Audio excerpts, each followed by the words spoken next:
hukum ilahu wahid. La ilaha illa huwa rahmanur rahim. Wa alla yushraka ma'hu ghairuhu fi a'malil qalbi wal lisani wal jawarihi. Qala Allah Ta'ala wa'budullaha wa la tusyriku bihi syai'a.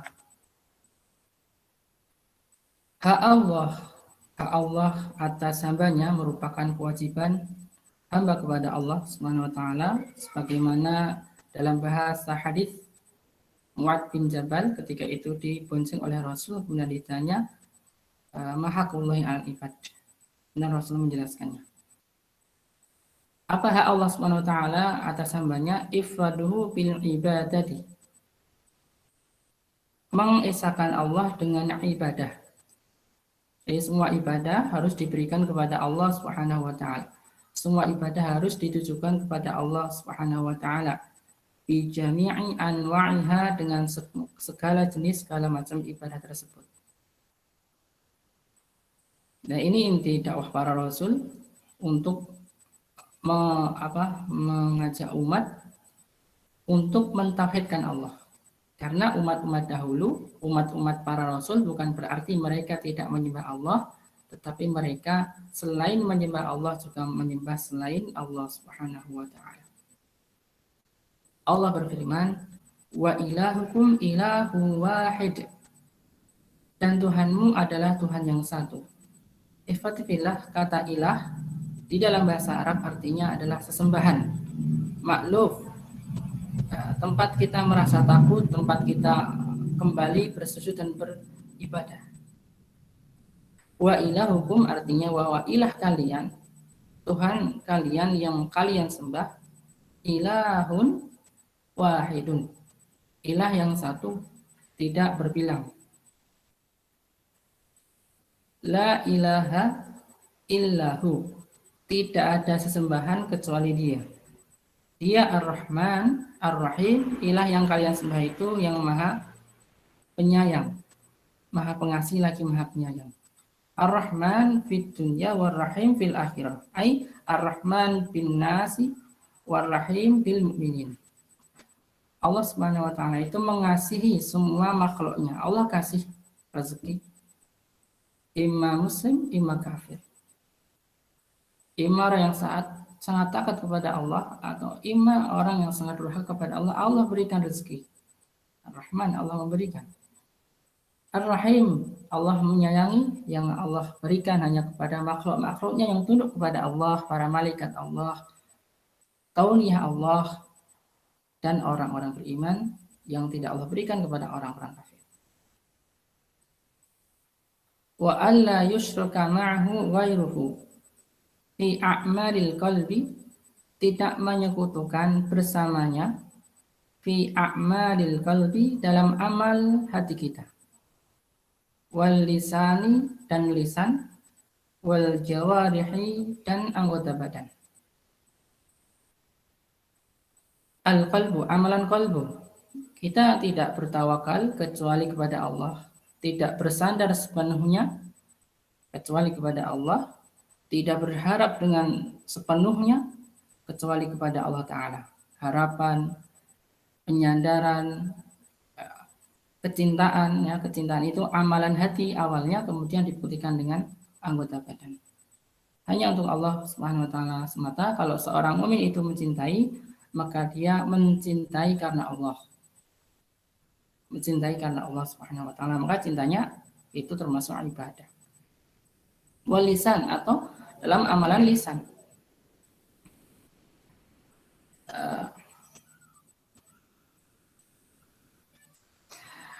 Di masyarakat jahiliyah dulu, sering orang mengatakan Masya Allah tsumma syi'ta. Ya. Jika Allah berkehendak, kemudian engkau berkehendak. Ya. Kehendak Allah tidak terjadi kecuali setelah hamba tersebut berkehendak. Nah, itu kesyirikan. Ya. Kemudian diubah oleh Rasulullah SAW, kul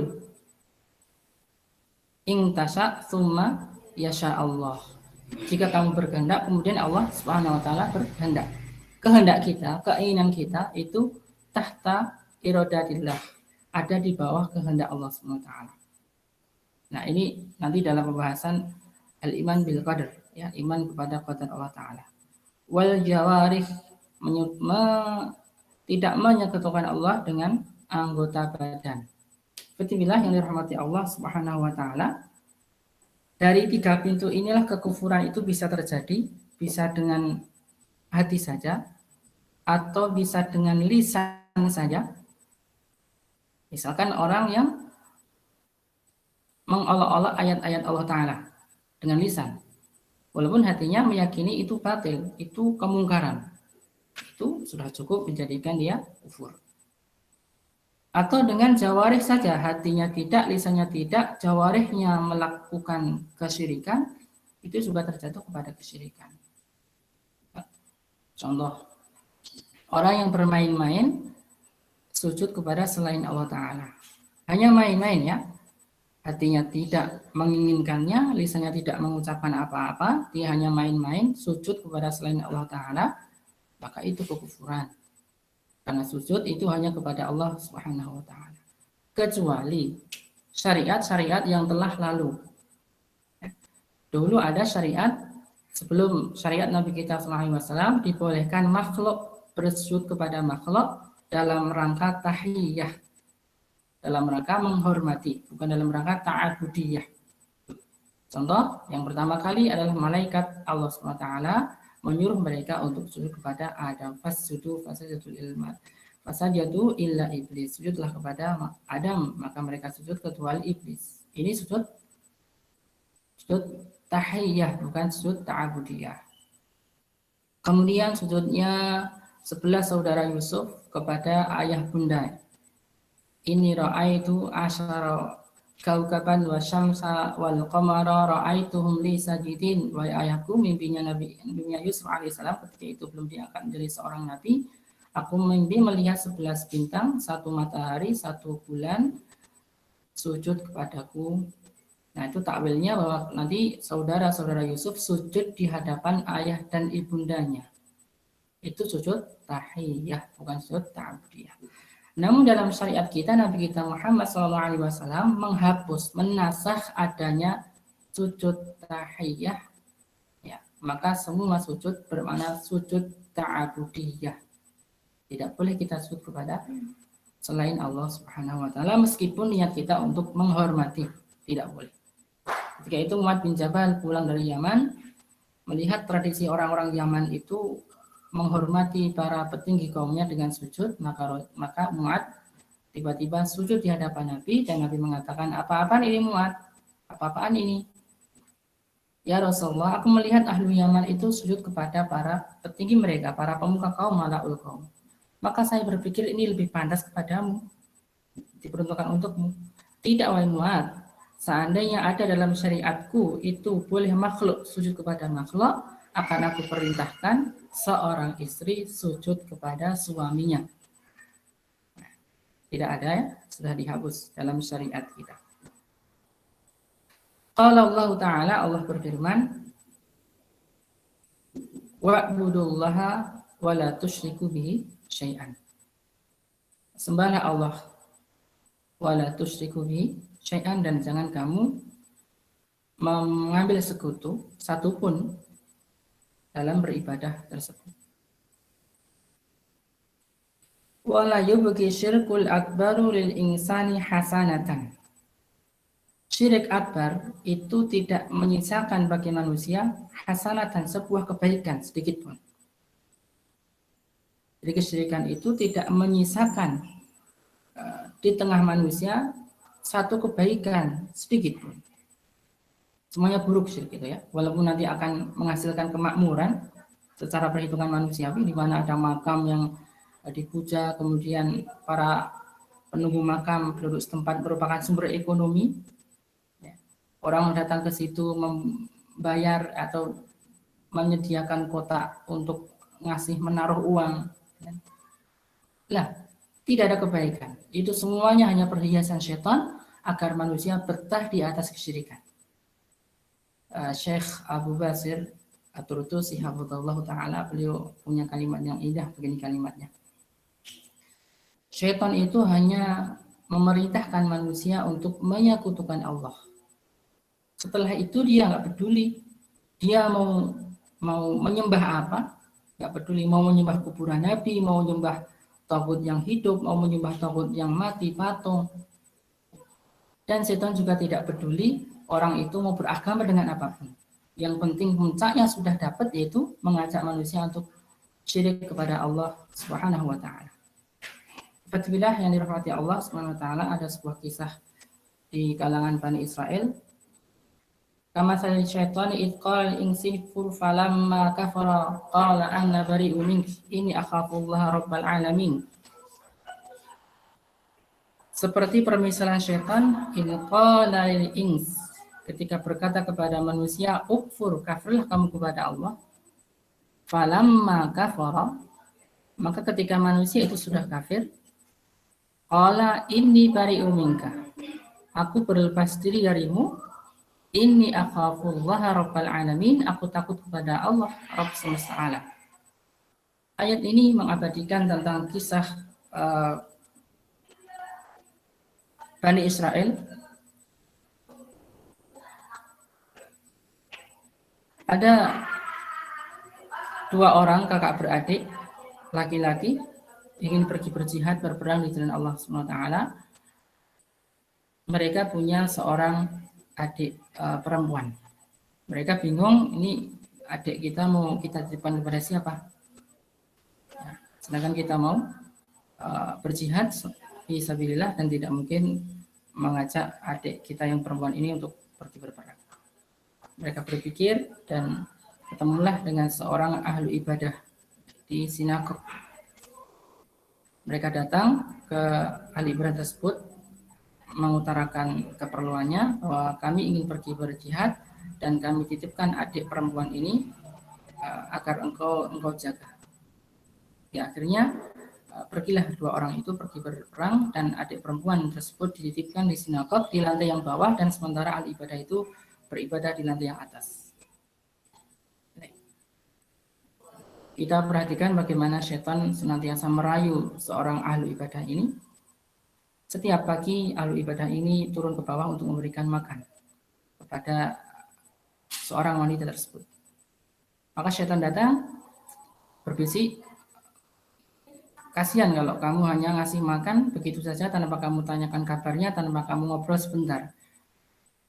Maka orang ahli ibadah tersebut menuruti apa saran setan untuk sekedar menanyakan kabar wanita itu sambil memberikan makanan setiap hari. Dan tidaklah dua orang berkhalwat, laki dan wanita, yang bukan mahramnya, tidak halal bagi dia kecuali thalithuhu syaitan, thalithuhu masyaitan, yang ketiga adalah syaitan. Syaitan menggoda lagi, kalau kamu ngobrolnya hanya sebentar, kasihan dia, coba kamu ngobrolnya lebih lama. Maka di hari berikutnya dia ngobrol lebih lama, ngobrol berdua, terus naik ke atas meneruskan ibadah lagi. Syaitan datang lagi, cobalah kamu pijat-pijat ya wanita itu, barangkali dia capek, tidak hanya sekedar ngobrol. Maka ibadah tersebut melakukan apa saran syaitan. Kemudian akhirnya lama-lama mereka terjatuh pada perzinaan. Ahli ibadah tersebut menzinai seorang wanita tersebut.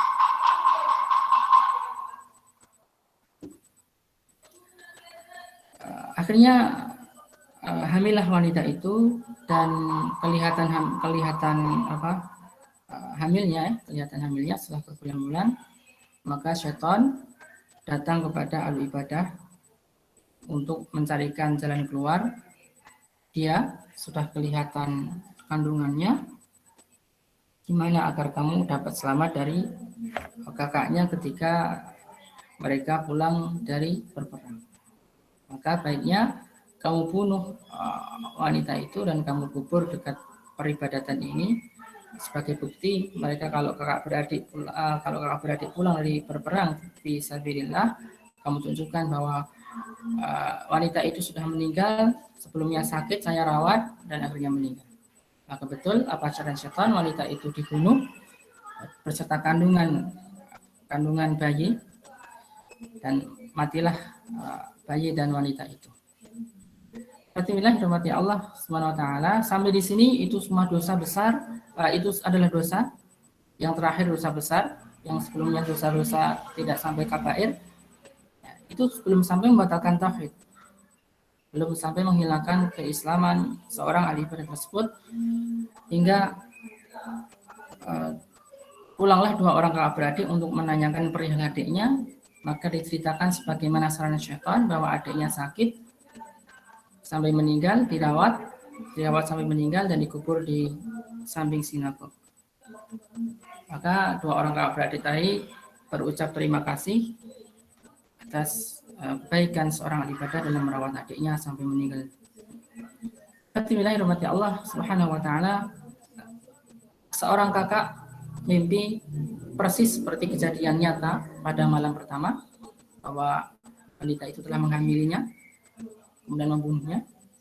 Hari kedua sama, hari ketiga sama, dan kemudian dia curhat kepada adiknya, dan adiknya juga kaget, ternyata mimpinya sama.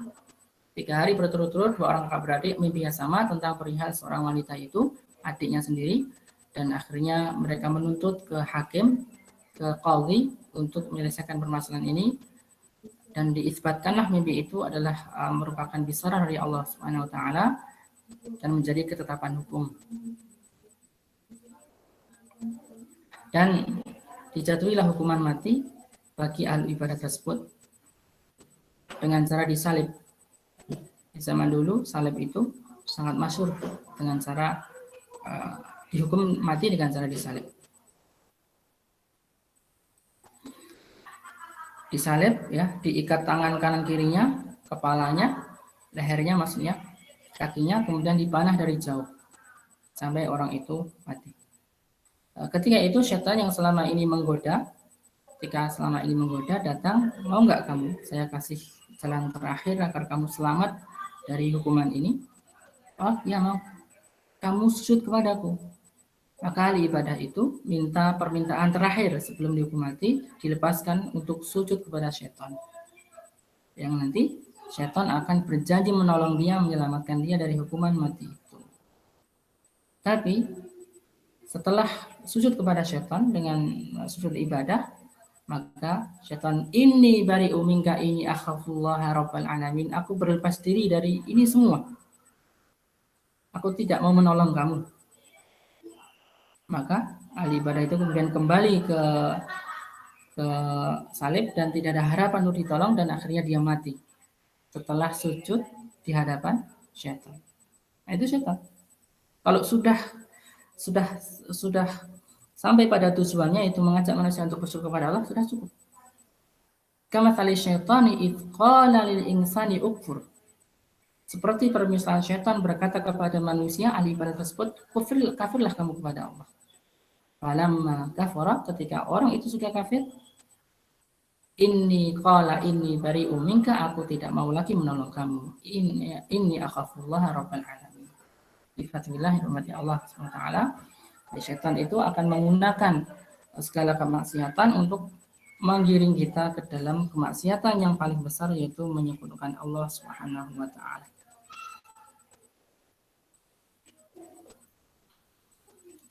Wa laqad uhiya ilaika wa ilal ladzina min qablika, dan aku telah mewahyukan kepadamu Muhammad dan kepada para nabi sebelummu,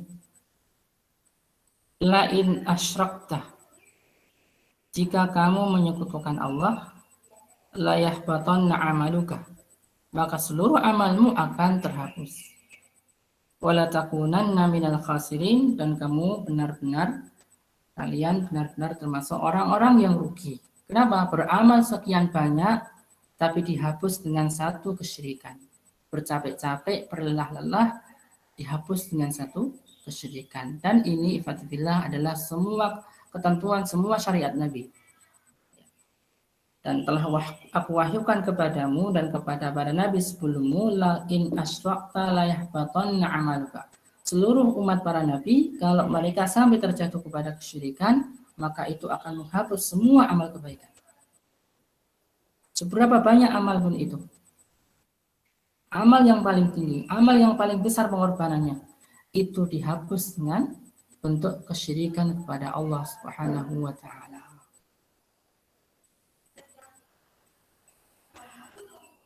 Wa hadzal khitabu lin nabiyhi Muhammadin sallallahu alaihi wasallam.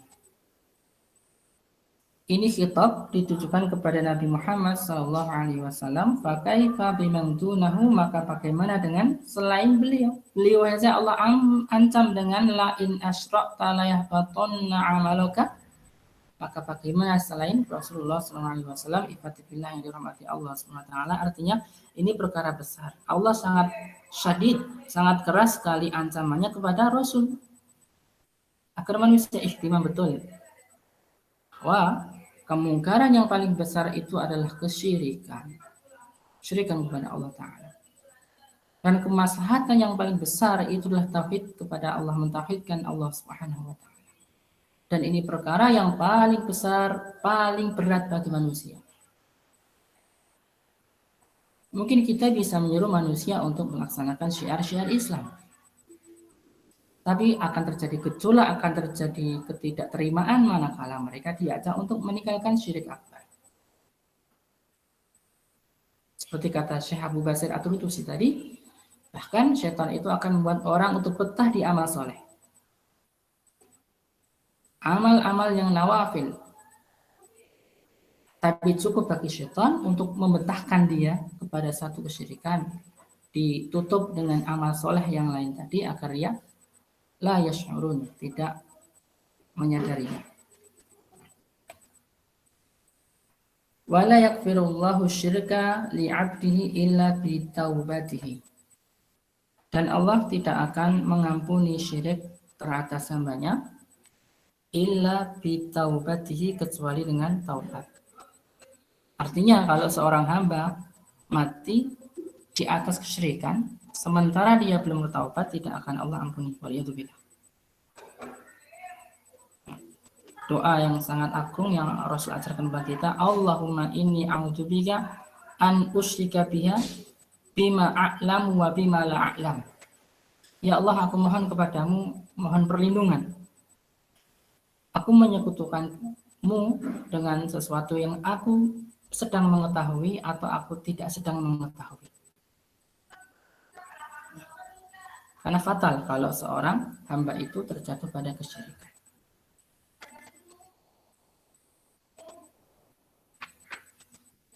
Sebentar ya, laptop saya mau habis baterainya.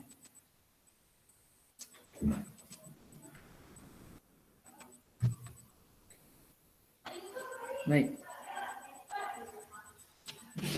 Inna Allaha la yaghfiru ayyushraka bihi wa yaghfiru ma duna dzalika liman yasha. Allah tidak mengampuni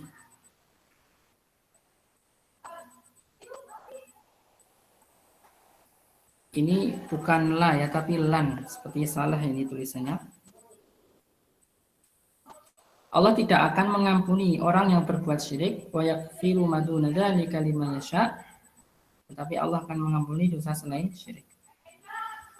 Waqala, dan Allah mengatakan, innal ladzina kafaru wa saddu an sabilillahi tsumma matu wa hum kuffarun fala yaghfirallahu lahum. Sesungguhnya orang-orang kafir wa saddu an sabilillah, orang-orang yang kafir kepada Allah dan menghalangi dari jalan kepada Allah, menghalangi manusia kepada jalan menuju jalan Allah Ta'ala. Tsumma matu, kemudian mereka mati, wahum kufar, dan mereka dalam keadaan kafir. Wa di sini wawul hal ya, wahum kufarun, mereka dalam keadaan kafir. Fala yaghfirallahu lahum, maka Allah Subhanahu wa taala tidak akan mengampuni.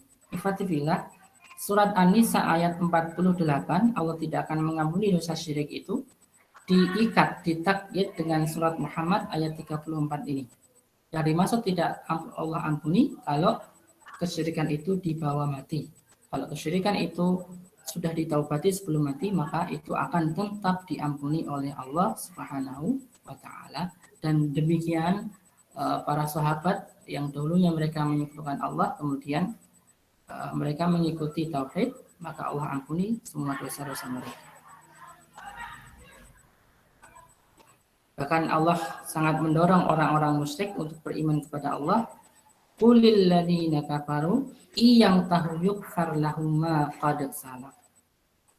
Katakan kepada orang-orang kafir wahai Muhammad, iyang tahu, kalau mereka berhenti dari kesyirikan, yaghfir lahum ma qad salaf, Allah akan mengampuni dosa mereka yang telah lalu, dosa apapun itu.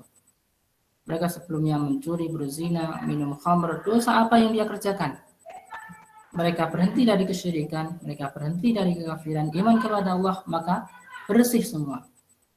Ya, itu kemurahan Allah Subhanahu wa taala. Wa man mata 'alal kufri fahuwa finnar. Barang siapa yang mati di atas kekafiran, maka dia di neraka. Qala ta'ala, Allah berfirman, wa may yartadid minkum an dinihi fayamut wa huwa kafirun fa ulaika habitat a'maluhum fid dunya wal akhirah. Wa ulaika ashabun nar hum fiha khalidun. Barang siapa yang murtad minkum dari kalian. Coba. Allah berkitab kepada para sahabat. Dhamir kum ini kembali kepada para sahabat. Juga kembali kepada kita semua. Barang siapa yang murtad di antara kalian, ang dinihi dari agamanya.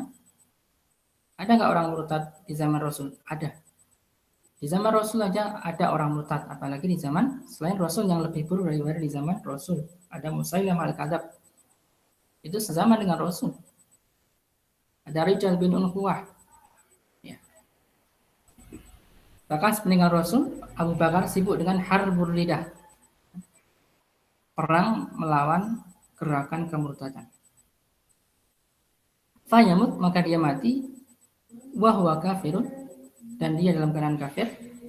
Faulaika habitat a'maluhum, maka mereka itu terhapuslah amal mereka di dunia wal akhirah, di dunia dan di akhirat terhapus. Artinya, ifatibillah rahmati Allah SWT, di dunia tidak berlaku lagi hukum-hukum Islam bagi dia. Orang murtad mati, maka tidak boleh dimandikan, disolatkan, dikuburkan di kuburan kaum muslimin, dimintakan ampun.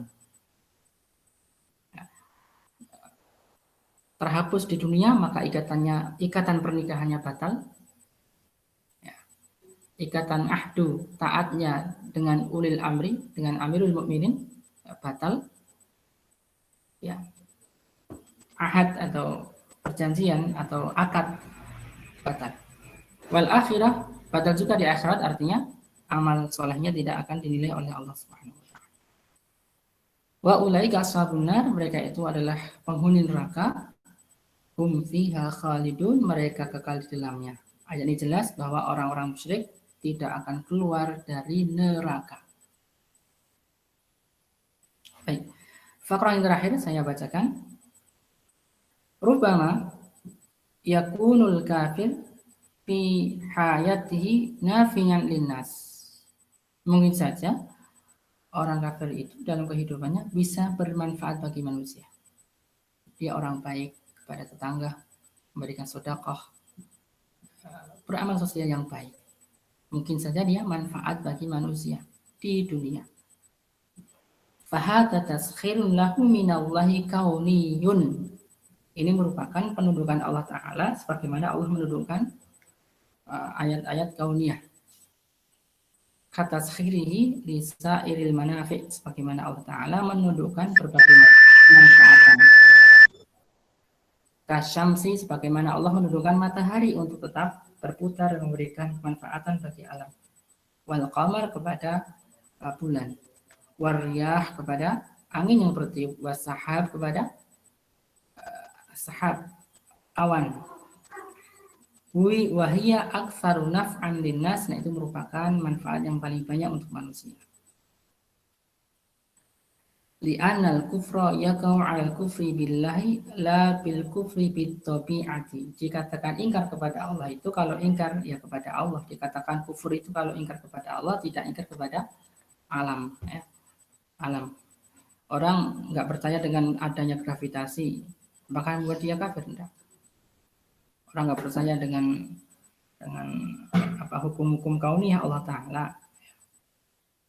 hukum kauniyah ya, rumus-rumus fisika, rumus kimia, dia nggak percaya, dia nggak kafir. Tapi kafir kalau menyangkut tentang ayat-ayat Allah Subhanahu wa Ta'ala, ayat-ayat kauniyah. Wal iqabu yaqa'u ala jahdi haqqillah la jahdi haqqit tabi'ati. Dan hukuman itu akan Allah berikan apabila seorang itu menerjang ya, tentang hak Allah Ta'ala. Hak Allah itu diimani, dibenarkan semua firman-Nya. La jahdi bihaqqit tabi'ah, bukan ingkarnya dia terhadap hak kauniyah. Hak kauniyah itu membenarkan hukum-hukum alam. Hukum alam. Orang nggak beriman E sama dengan MC kuadrat ya. Apa namanya? Hukum energinya Newton ya, dan berbagai apa Newton Einstein ya. Teman-teman, orang nggak percaya dengan itu nggak kafir. Itu hak alam. Yang kafir itu kalau menyangkut hak Allah Ta'ala. Allah mengatakan bahwa Nabi Isa alaihissalam itu Allah angkat. Yang disalib itu adalah orang yang diserupakan. Walaki mangsubiha lahum. Orang nggak percaya itu dia kufur.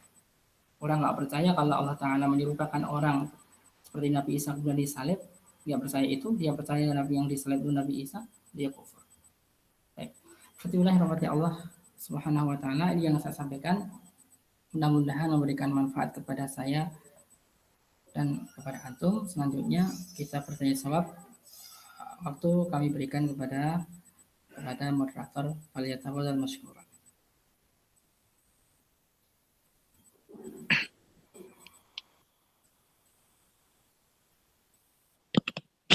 Baik, jazakallah khair Ustaz. Terima kasih banyak atas pemaparan satu page ya, satu halaman dari kitab Usul fil Aqidah. Ataupun kita kajian rutin kita membahas tentang prinsip-prinsip dalam Islam, termasuk di sini adalah akidah kaum muslimin, akidah umat Islam. Baik, teman-teman sekalian, sebagaimana mestinya setelah ini kita akan buka ruang tanya jawab atau sesi tanya jawab. Dipersilahkan bagi yang ingin bertanya bisa mengaktifkan unmute ya, meng-unmute audionya. Kepada yang ingin bertanya dipersilahkan.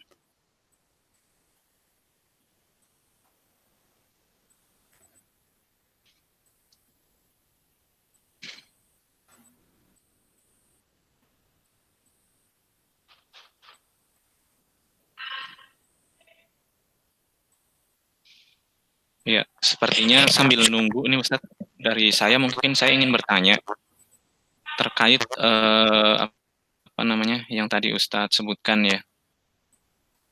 Di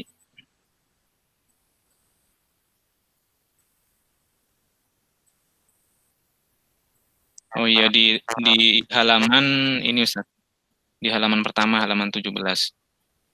Nah, itu apa sih Ustadz yang dimaksud kategori nabi tentang, bukan nabi, dalam doa itu kan yang Allahumma inni a'udzubika min an usyrika bika syai'an na'lamu wa nastaghfiruka liman la na'lamu gitu ya Ustadz ya, kurang lebih. Nah, itu seperti apa Ustadz contoh syirik yang kita itu tidak sadar gitu, atau kita tidak menyadarinya, ternyata itu sudah masuk dalam kategori syirik seperti itu. Itu mungkin Ustaz. Syukron. Barakallahu an usyrika bika. Kalimat ini menunjukkan imma syirik akbar atau syirik asghar. Syirik akbar ataupun syirik asghar, yang kita berlindung kepada Allah Ta'ala dari terjatuh pada syirik akbar yang kita ketahui ataupun yang tidak kita ketahui, terlebih yang tidak kita ketahui, kita nggak sadar. Pertama, bahwa kita berlindung kepada Allah dari itu semua dengan cara apa? Mengilmui. Kita mengetahui perkara-perkara syirik sehingga kita bisa menjauhinya. Jadi hadis ini mengandung agar kita diberikan semangat, diberikan istiqomah oleh Allah Ta'ala untuk menimba ilmu terkait dengan pokok perkara agama kita. Yang kedua, syirik yang Rasulullah SAW mengatakan, "Afu alaikum syirikal asghar ka namlain baydain fi lailin ka namlatin aswadin fi lailin mudlimah." Aku khawatirkan kepada kalian itu syirik asghar berupa riya, berupa sum'ah, ingin didengar bahwa kita orang baik, bahwa kita orang rajin beramal soleh, atau ingin dilihat oleh orang lain ketika kita sedang beramal soleh, kita sedekah kemudian difoto, kemudian diupload di status, wah kita kan sangat rajin nih berbakti sosial misalnya. Itu seperti semut hitam fi hajarin aswad, di batu hitam pada malam yang gelap gulita. Itu riak dan sum'ah, syirik asghar yang sering tidak kita rasai. Itu Rasul menggambarkan seperti semut hitam di atas batu hitam di malam yang gelap. Siapa bisa melihat? Wa anna la ash'ur, dan aku tidak menyadarinya. Nah itu kan, itu sesuatu yang sangat ditakutkan oleh Rasulullah SAW.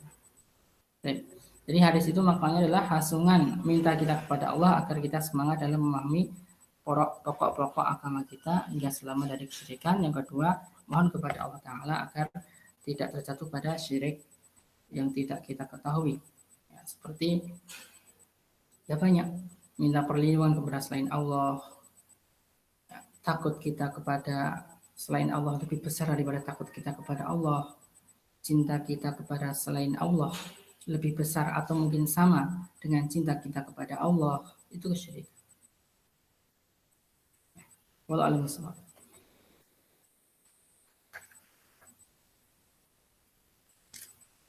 Baik Ustaz, jazakallah khair atas jawabannya. Sepertinya tidak ada yang bertanya nih Ustaz. Cukup mungkin ya. Mungkin kita cukupkan sampai di sini. Baiklah. Banyak kesalahan, mohon maaf. Assalamualaikum warahmatullahi wabarakatuh. Waalaikumsalam warahmatullahi wabarakatuh. Baik, jazakallah khair Ustaz. Terima kasih. Demikian tadi kajian atau bedah buku ya. Kajian rutin bedah buku kita dari tema Fusul fil Aqidah, ataupun bukunya berjudul dengan Fusul fil Aqidah. Dari saya selaku moderator minta maaf atau mohon maaf jika sekiranya ada tutur kata yang kurang berkenan. Saya akhiri, kita tutup dengan doa kafaratul majlis. Subhanakallahumma bihamdika asyhadu an la ilaha illa anta astaghfiruka wa atubu ilaik. Kurang lebihnya mohon maaf. Astaghfiru minkum, akhiru da'wana alhamdulillahirabbil alamin. Assalamualaikum warahmatullahi wabarakatuh.